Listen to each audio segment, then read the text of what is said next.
Bom dia, meu povo, tudo bem com vocês? Sejam muito bem-vindos ao episódio 2 da nossa reedição aqui da viagem para o Uruguai.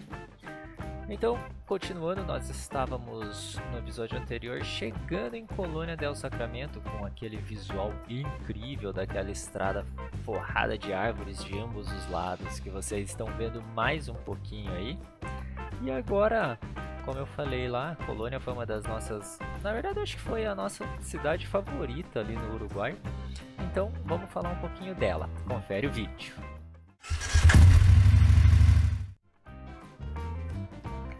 Então, seguindo aí pela charmosíssima cidade de Colônia del Sacramento, no Uruguai, uma cidade litorânea lá já mais para o sudoeste, digamos assim, do Uruguai. A cidade é muito charmosa, muito bonita, muito aconchegante.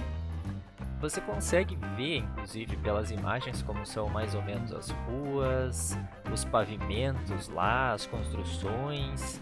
Tem muita opção gastronômica, restaurantes, bares, lanchonetes, muito legal mesmo.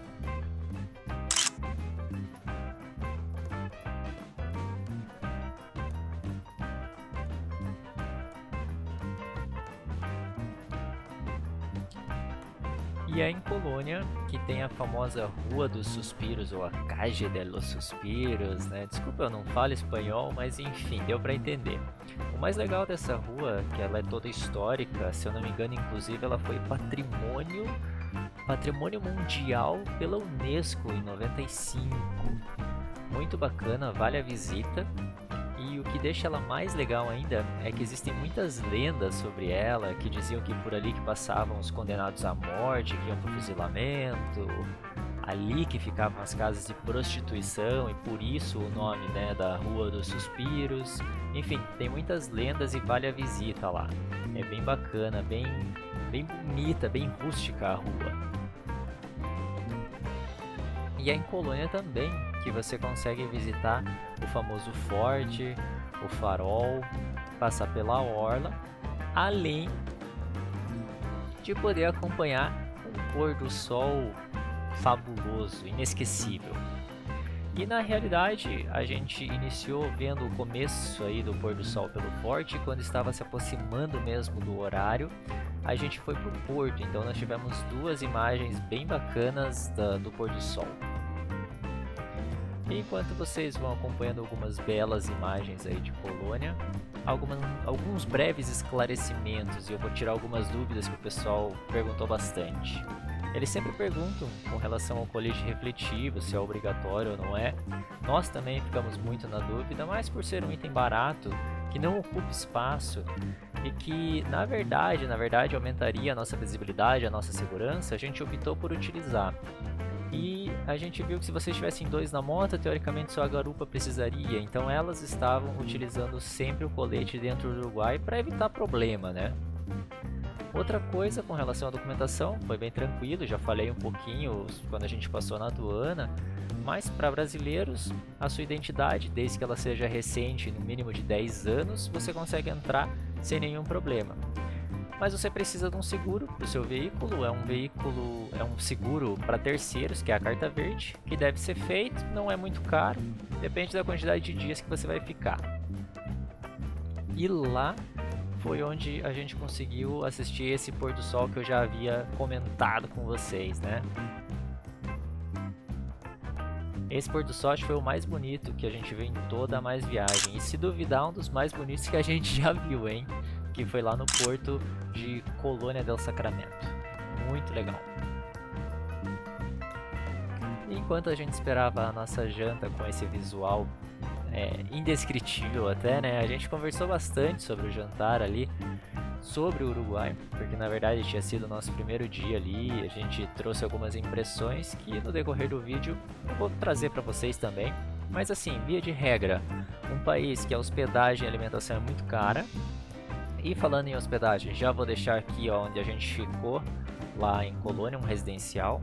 Um pouquinho afastado de Colônia, mas bem tranquilo, nada muito longe. A gente estava de moto, então não teve problema, ficamos só um dia lá.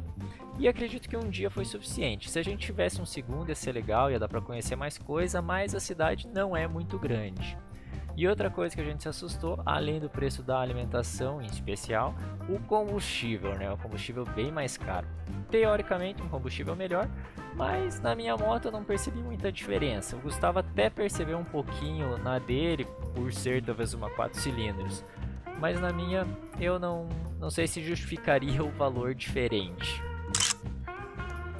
Seguimos o nosso passeio após a janta, um pouquinho para curtir a noite em Colônia, que é muito bacana e vale demais a pena. De novo vou falar isso, vale a pena conhecer essa cidade.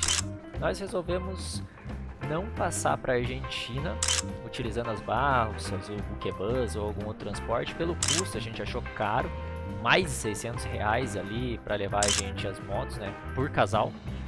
E nós estávamos com uma viagem programada para o Atacama, digo eu. E ali a gente passaria em Buenos Aires. Então, nessa viagem aqui do Uruguai, a gente resolveu focar exclusivamente no Uruguai. E aí daqui, saímos de Colônia no dia seguinte e fomos para a capital do Uruguai, Montevidéu. Nesse dia, a quilometragem foi baixa, rodamos menos de 200 km. As estradas muito boas, como de costume. Acho que foi uma das pouquíssimas vezes que nós pegamos pista dupla no Uruguai, mas mesmo quando era pista simples, o pavimento era sempre muito bom. E aí, já chegando na capital, a gente percebeu bastante policiamento nessa rodovia. Não sei se foi um caso à parte ou isso era comum lá, mas a gente reparou que ali tinha bastante viatura de polícia parada, com radar, então é bom ficar sempre atento a isso, né?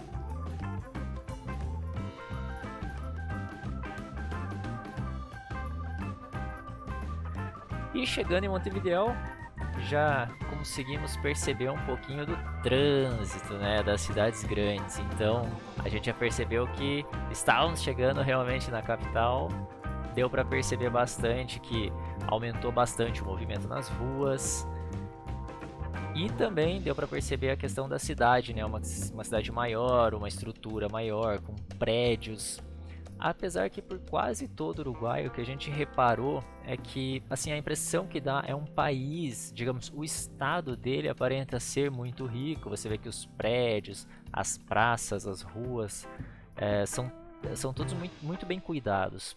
Porém, dá para perceber que a população em si aparenta ser mais pobre. Até pelos veículos na rua, a maioria carros antigos, velhos, motos, basicamente as marcas chinesas de baixíssima cilindrada, 50 cilindradas, 125. Tanto que, como eu falei, né, nós parecíamos ETs lá chegando com as nossas 650 lá. E aí, já o clima mudou bastante também quando a gente chegou em Montevidéu, por estar na capital. Então a gente pegou um hotel que está aí também inscrito. Esse foi um hotel que a gente pegou bem no centro. Esse hotel foi o mais caro que a gente pagou. Mas inclusive todos, o valor que a gente está colocando, né, o valor que está ali é sempre para nós 4, tá? Esse valor foi dividido em 4 pessoas. E nesse hotel nós ficamos mais tempo. Então foram mais noites lá, por isso até que o valor também ficou mais caro, né? Mas valeu a pena ter pego esse hotel no centro. A gente sempre gosta de pegar no centro esses hotéis de cidades maiores, porque aí você consegue fazer tudo a pé. Tudo não, né? Quase tudo você consegue fazer a pé, você sai, caminha, consegue andar no centro, chegar mais fácil nos locais, sem precisar ficar tirando o carro ou a moto da garagem, né? Então a gente estacionou elas lá e fizemos tudo a pé, basicamente em Montevidéu. Ficamos 3 noites na capital, aproveitando bastante o que ela tinha a nos oferecer. E aí fizemos nosso check-in no hotel e saímos caminhar. Já que estávamos no centro, né, vamos aproveitar. Fomos achar um local para almoçar, mas no caminho encontramos aí alguns músicos.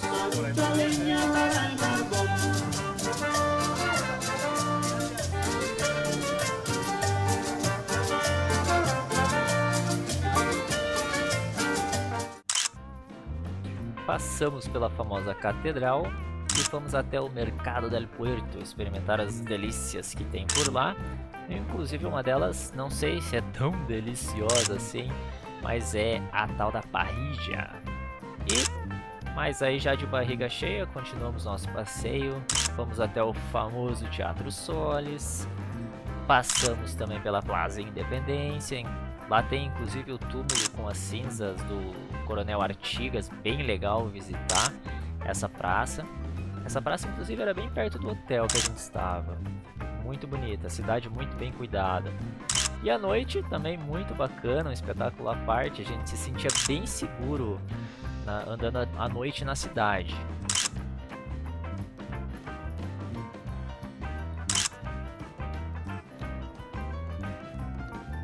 E no dia seguinte, pegamos as motos para rodar nos lugares que eram um pouquinho mais longe, na capital uruguaia. Cansado já de bater perna por ali um pouquinho. E fomos numa concessionária, tinha uma da Honda. Nós fomos lá para ver quanto eles cobravam para esticar as nossas correntes. Normalmente aqui no Brasil eles não cobram nada, se para numa loja o pessoal estica e pronto. Mas chegando lá, uma surpresa. Chegando lá, era algo mais de R$70 só para esticar a corrente de cada moto. Aí nós atravessamos a rua, paramos num posto e resolvemos fazer nós mesmos porque a gente tinha as ferramentas. É bom que a poeirinha dos negócios aí tá tudo vindo em mim. Traquinho branco. É graxa, é graxa? Pô, achei que era pozinho. A lubrificação a gente fazia todas as noites no hotel, mas para esticar a gente ficava vendo quando era necessário, né, esticar a corrente. E esse foi o primeiro dia que a gente resolveu esticá-las. E aí quando a gente parou no posto, esse simpático senhor uruguaio, o Javier, ele parou, viu nossas motos e veio perguntar se a gente precisava de ajuda, se estava tudo bem, oferecer ajuda, porque ele é motoqueiro também, dono de uma Vulcan. E aí, né, a gente falou que estava esticando corrente, ficamos batendo papo, ele deu várias dicas de lugares pra gente ir, tanto em Montevidéu como no Uruguai, sugeriu rotas, enfim, muito bacana essa interação entre motociclistas que a gente tem em todas as partes por onde a gente vai rodando.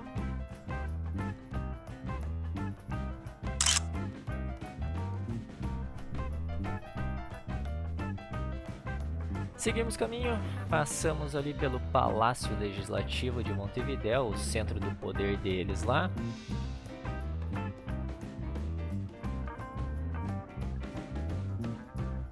Conhecemos alguns pontos turísticos só de passagem mesmo de moto, como o Jardim Botânico, até por questão de tempo, né? A gente tinha escolhido outros lugares para visitar, algumas praças que a gente deixou aí de conhecer.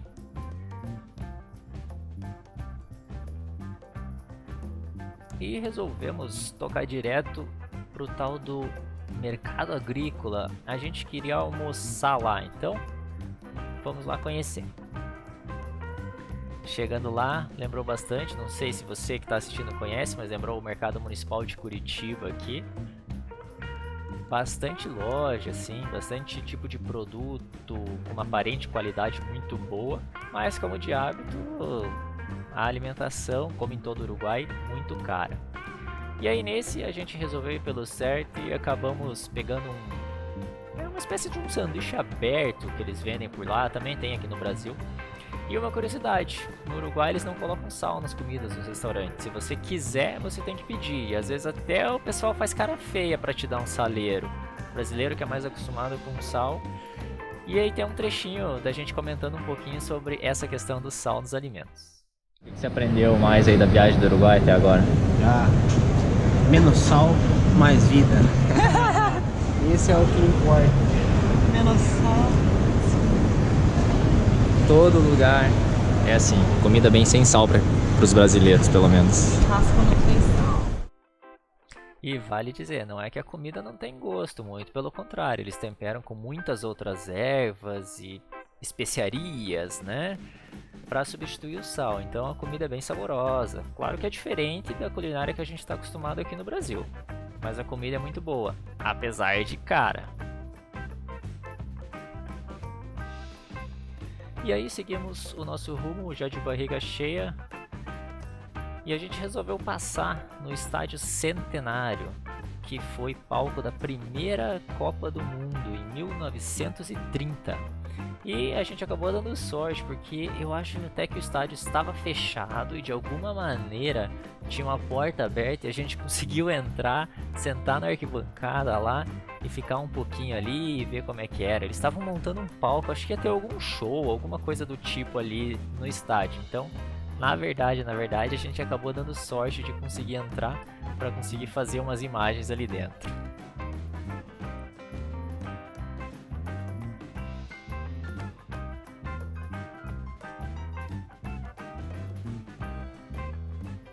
Como nenhum de nós é muito grande fã do futebol, foi uma visita super rápida no Estádio Centenário e continuamos rumando mais ali para o litoral um pouquinho, para ver um pouquinho das praias. E também para visitar um farol que a gente queria ver, e a gente queria muito encontrar aquele letreiro escrito Montevidéu, que é clássico, né? A gente queria uma foto lá também, bem turista mesmo, mas faz parte das viagens, né, rapaziada?